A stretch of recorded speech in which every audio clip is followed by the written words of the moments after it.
What if I told you that the way that the cities are today, like the things that you see in cities like New York, San Francisco, Los Angeles, or Denver, aren't solely due to the Democrats, the liberals of the city? But what if I told you it's more of NIMBYs?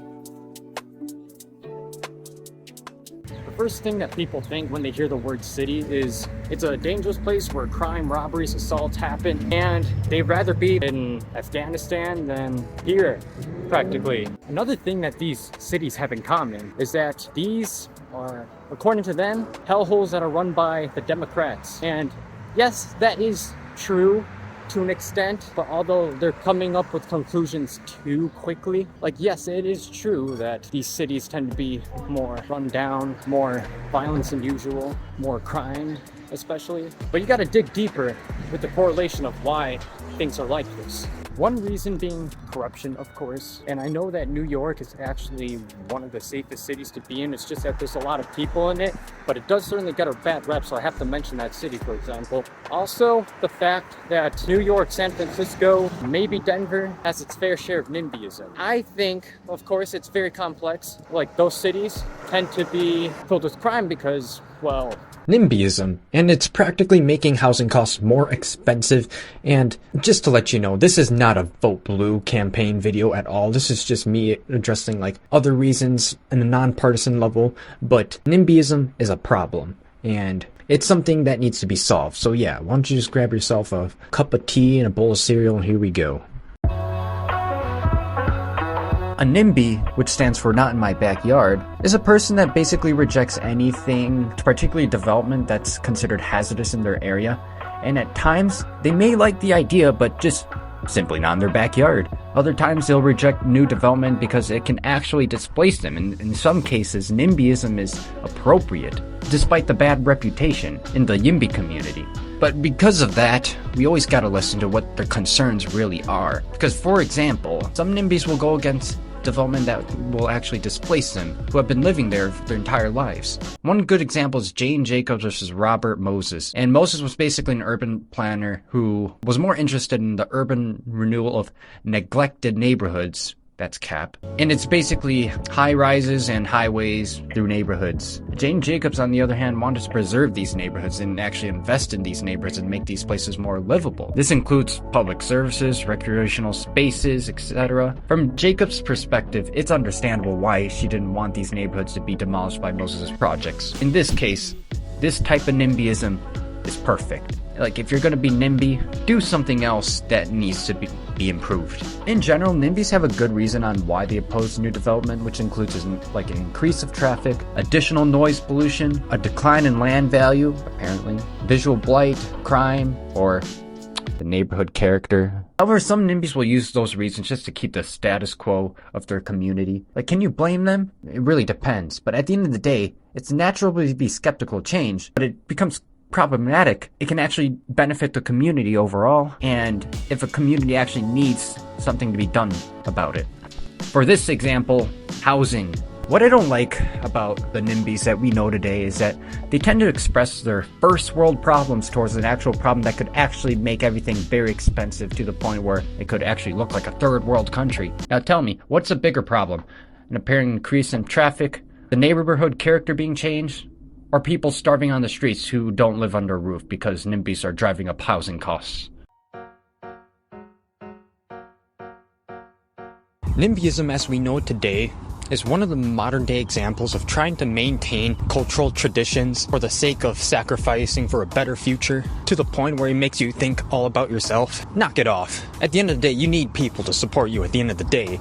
One thing about modern day NIMBYism is that they want to keep single family zoning because, you know, that's the American dream. Have your own lot, have your own house, have your own car. And like, I get it. People need their spaces. Yeah, I get that. But the fact that this American dream, the only thing you could practically get, that is, it's illegal to build anything else in a single family home, is quite contradictory to like what most people say, like building multifamily unit is like communism or something. It's really communism if you're only allowing one thing, or like restricting like so many things.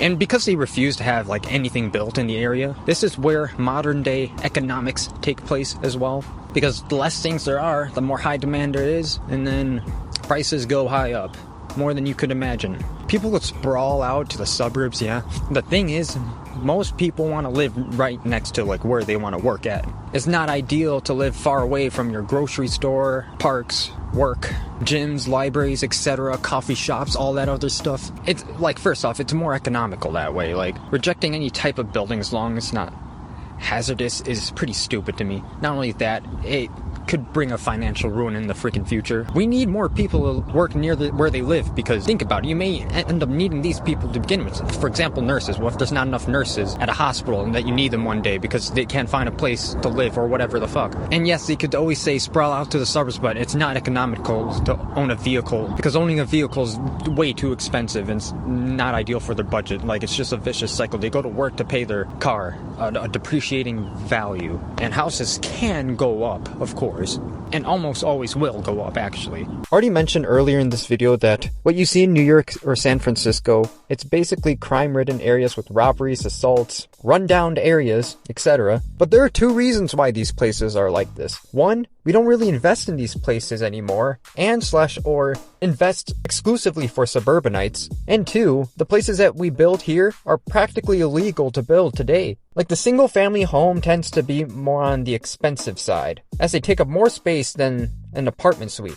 In San Francisco, 30% of homes are zoned as single-family. A lot less than I thought, but that doesn't not get rid of the fact that San Francisco's very dense and a lot of people want to live there. And 30% for a small area is even little. They rank 6th in most expensive rents and mortgages. $3,000 a month. The average US rent is practically half of San Francisco's, and people who are living here are more likely to be in poverty. And not only that, the people that also live here were also redlined from moving to the suburbs for a better life. If you're saying, oh, they should have just worked harder, services in these areas were pretty poor for them to function outside of work and inside as well. And after all, poverty is the root cause of crime, because people are desperate to make ends meet, or they end up homeless and trying to make the best of it. And to side with the right here, it can be progressives at times because they don't put their priorities in the right places. But NIMBYs, regardless of political party, are mainly at fault here, especially when they're making economic inequality worse than it should be.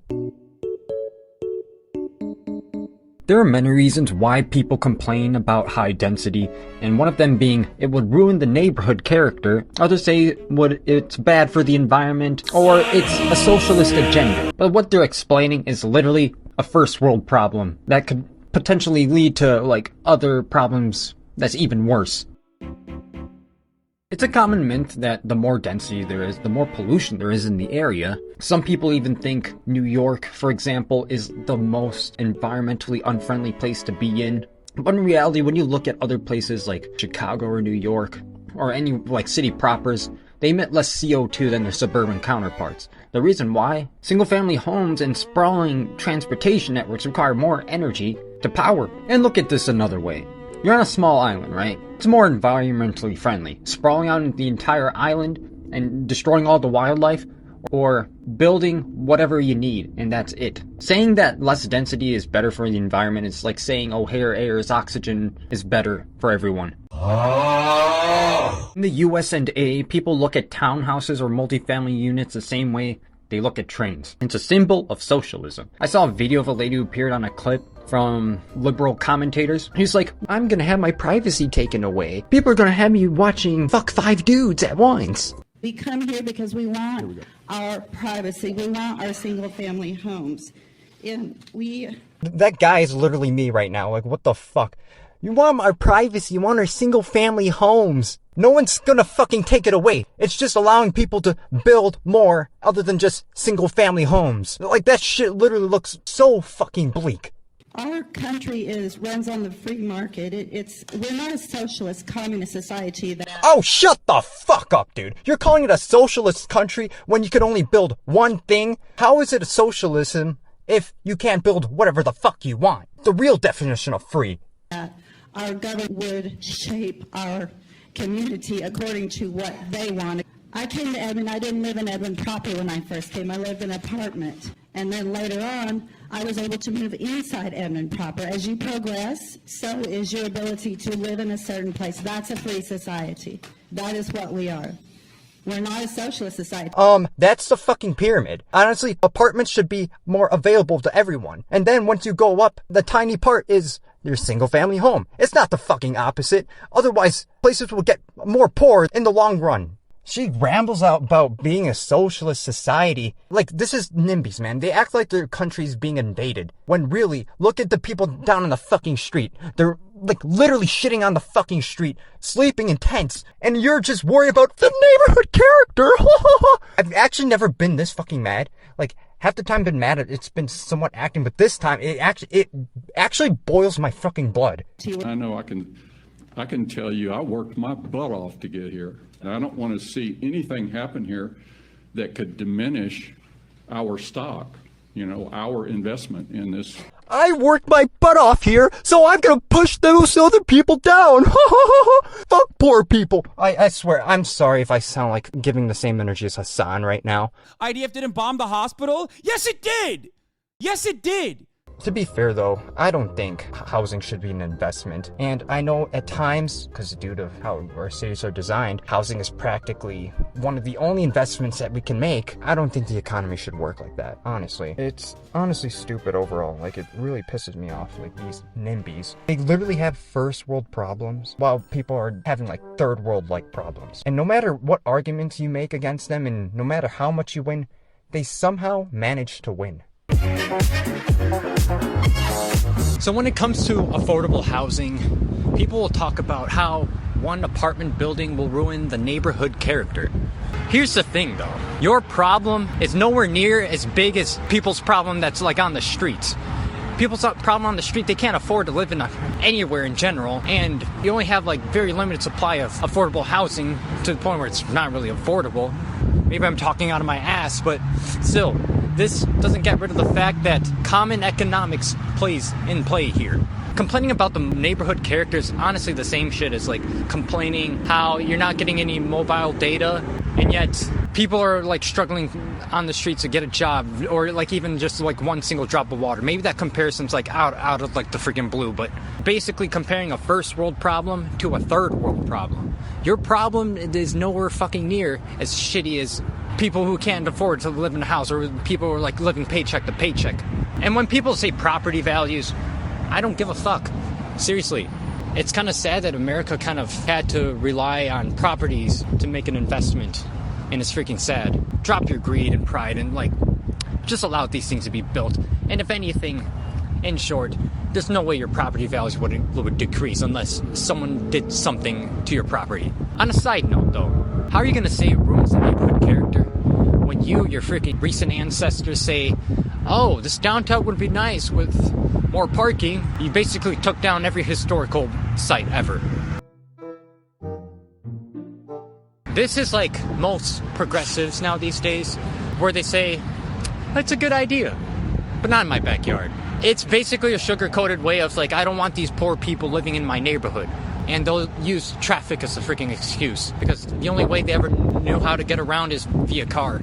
The worst thing about this statement is these people are progressives themselves. They say that food and housing is a human right. Like, let's welcome the migrants in our neighborhoods. Love is love. But once it actually enters their freaking neighborhood, they take the biggest heel turn ever since Hulk Hogan joined the New World Order. And honestly, with the statement saying, oh, this is something nice to have, but not in my backyard.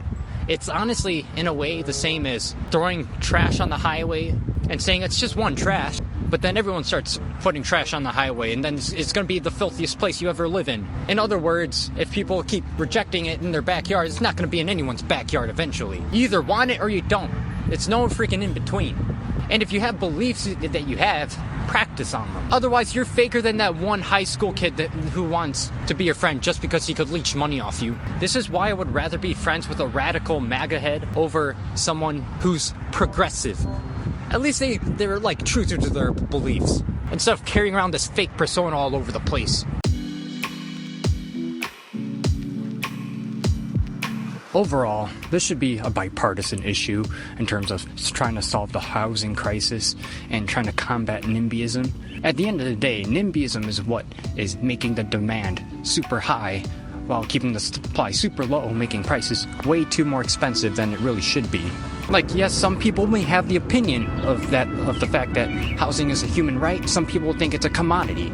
Regardless of what you think, there should be more of them.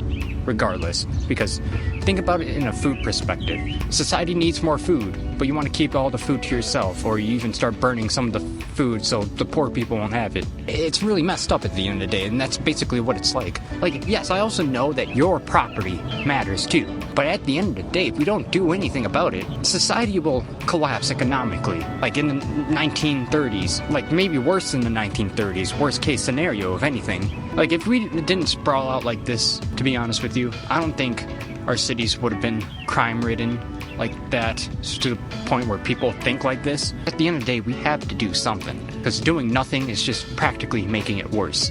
Well, you guys are doing something, but you're just making it worse. Like, yes, your property may be good, but at the same time, you're just sacrificing your entire neighborhood or, like, community in general. It's ridiculous, but yeah. If you liked it, like it. If you disliked it, like it anyway. Hit the red button, follow Twitter, and yeah, see you.